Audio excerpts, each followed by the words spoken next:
Amigas y amigos, buenas noches. Gracias por acompañarnos en esta nueva entrega del Lado Oculto y con una entrevista muy especial, por lo menos para mí, y estoy seguro que también lo será para ustedes, porque recibimos con muchísimo gusto, con muchísima alegría al poeta y comunicador y docente Washington Benavides. ¿Cómo te va, Bocha? ¿Cómo estás? Encantado, Gerardo, de estar contigo, ¿cómo Bueno, no? igualmente.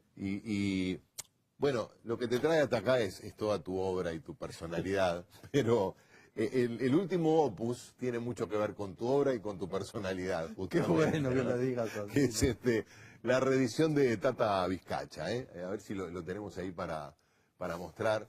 Es un libro de poesías, como no podía ser de otra manera, tratando de ser Bocha, pero que tiene una singularidad, una historia un poco, bueno, podría ser de realismo mágico si no fuera Sí, que fue real, de mágico tuvo poco y fue fue un hecho que preludió un tragedias hecho posteriores, insólito ¿no? absolutamente en la Claro. historia del país, ¿no? Contá lo que pasó cuando salió Tata Vizcacha en 1955 en Tacuarembó. Exactamente. Tenía que haber salido en el 54, pero era en una imprenta tan pequeñita, la de Nilo Coitiño y compañía, que no daban los tipos, porque era cuando se imprimía con tipos. Y no le daban los tipos. Entonces el libro que iba a salir Los en el tipos son las 54, de aquellos de letritas, la de plomo, plomo, sí, había claro. que armarlo todo, ¿no? Componerlo. Como no le dio, recién salió en el 55,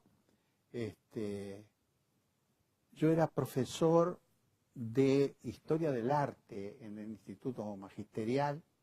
Acá en Montevideo. No, Ah, todo siempre radícalo en Tacuarembó. Tacuarembó. Claro, claro. No salgamos de lo natal, De la escena del crimen. de la escena. Y por supuesto había tenido la fortuna de que en una noche inolvidable del Liceo de Tacuarembó, el poeta, crítico e inspector de literatura Roberto Ibáñez, que cumplía una doble función formidable. Por un lado, inspeccionaba a los profesores de literatura, pero se tomaba el trabajo personal de pedirle a los profesores de literatura o al director del liceo que los pusiera en contacto con aquellos alumnos del liceo que tuviesen inclinaciones literarias. Y afortunadamente esa noche le pudimos leer para Roberto Ibáñez, bueno, quedó conmovido de lo que estábamos haciendo estos dos perdularios de Tacuarembó. Walter Ortiz ya leyó y nos pidió copias, dijo que lo iba a publicar de inmediato aquí en Montevideo, y efectivamente los poemas míos principalmente al comienzo salieron en Marcha, en Asir y en El Ciudadano, que era un semanario Así era una revista literaria. Asir era una revista literaria que había sido originalmente de Mercedes y que la dirigían después acá en Montevideo, entre otros, Liber Falco, Dionisio Trillo Páez, Vizca y Domingo Luis Bordoli, que era el alma Claro. mater de esa publicación. Y En Marcha, que me publicó Ángel Rama. Bien, yo entusiasmado por eso, seguí escribiendo, he escrito torrencialmente desde niño casi, Mirá. y por otro lado, en mí se cumple aquello que planteaba alguna vez Borges, cuando en la entrevista 2000, probable, o 4000 que le hicieron, un periodista va y le dice: dígame, señor Borges, ¿por qué libro usted desearía que lo recordara? Y él dijo: desearía que me recordaran no por los libros que he escrito, sino por los libros que he leído. Bueno, pero tú estás a la par casi. Y yo era una máquina de leer. Claro. Primero que nada por el asma que sufrí hasta la pubertad, que me obligó muchas veces a una reclusión inquerida y no el fútbol y el monte. Y entre esas lecturas llegó a mis manos el Spoon River Anthology del gran poeta norteamericano Edgar Lee Master. Edgar Lee Master es probablemente el primero que inventa un pueblo, ese pueblo de Spoon River, ¿Y qué hace? Era un abogado radical en Norteamérica. Y entonces se le ocurre que los muertos del cementerio de ese pequeño pueblito contaran en realidad sus verdaderas historias y no las lápidas y los epitafios falsos. Bueno, por supuesto, lo que sale de allí fue impresionante. Eso en Tacuarembó era Yo muy no los complicado, maté, yo no los maté, pero acaso porque era un adolescente muy sensible a la realidad, a la circunstancia, como diría Gasset, se me ocurrió hacer un libro en el que yo presentara las capas sociales, ¿no? A través de poemas que fuesen como retratos.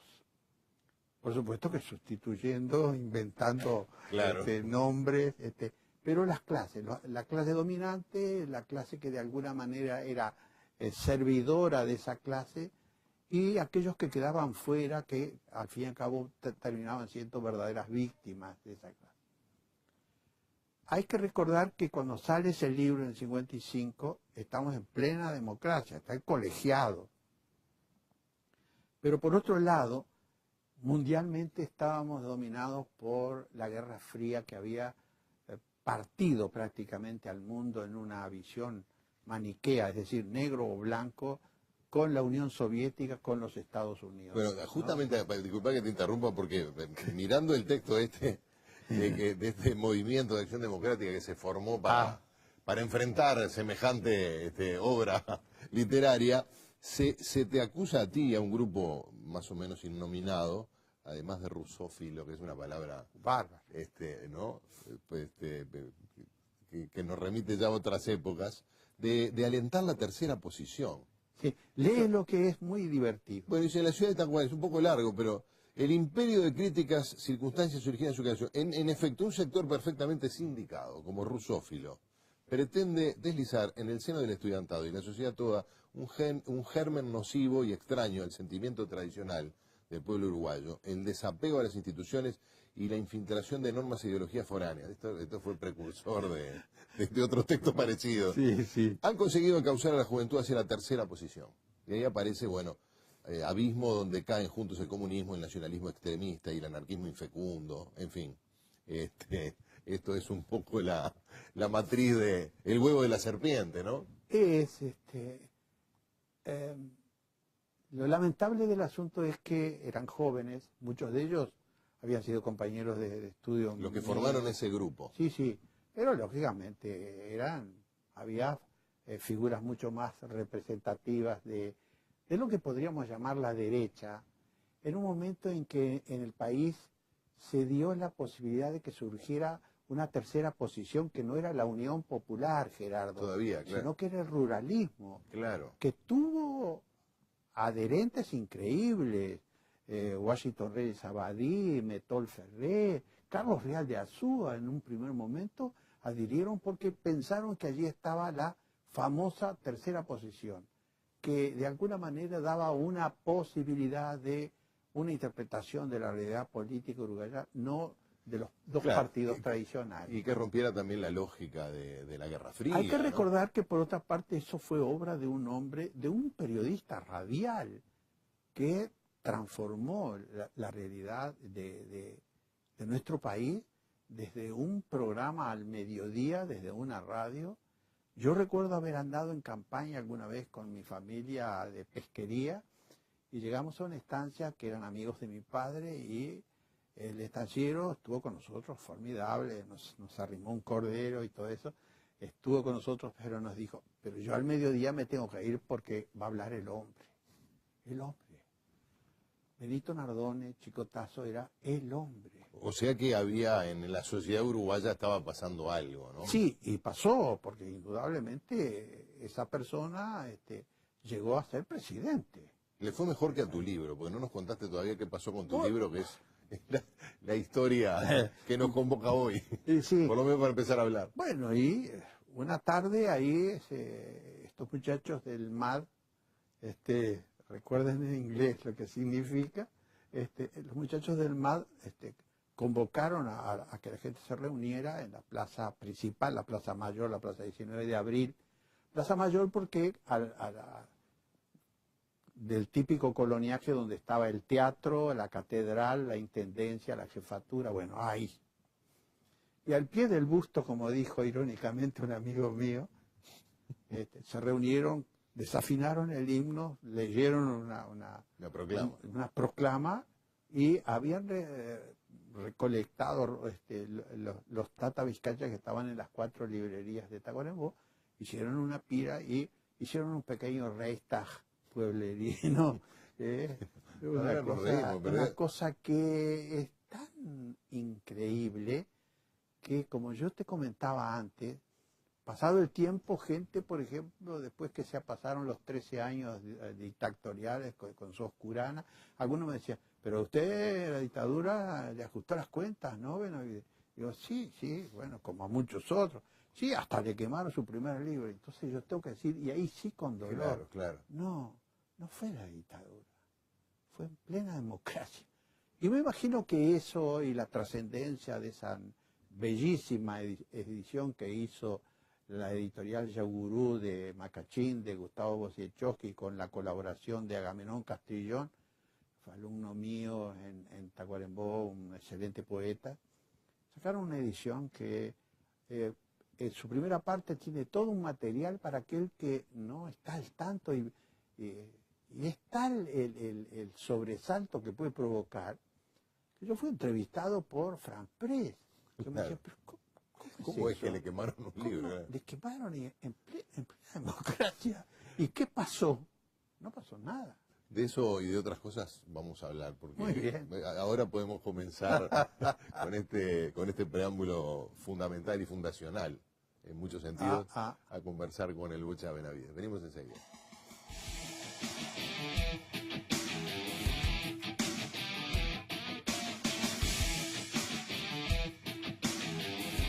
Que ver con tu obra y con tu personalidad. Qué bueno que lo digas así. Que es la reedición de Tata Vizcacha, a ver si lo tenemos ahí para mostrar. Es un libro de poesías, como no podía ser de otra manera, tratando de ser Bocha, pero Washington Benavides. ¿Cómo te va, Bocha? ¿Cómo estás? Encantado, Gerardo, de estar contigo, ¿cómo bueno, no? Igualmente. Y bueno, lo que te trae hasta acá es toda tu obra y tu personalidad, pero el último opus tiene mucho, porque tiene una singularidad, una historia un poco, podría ser de realismo mágico, si no fuera que fue real, de mágico tuvo poco y...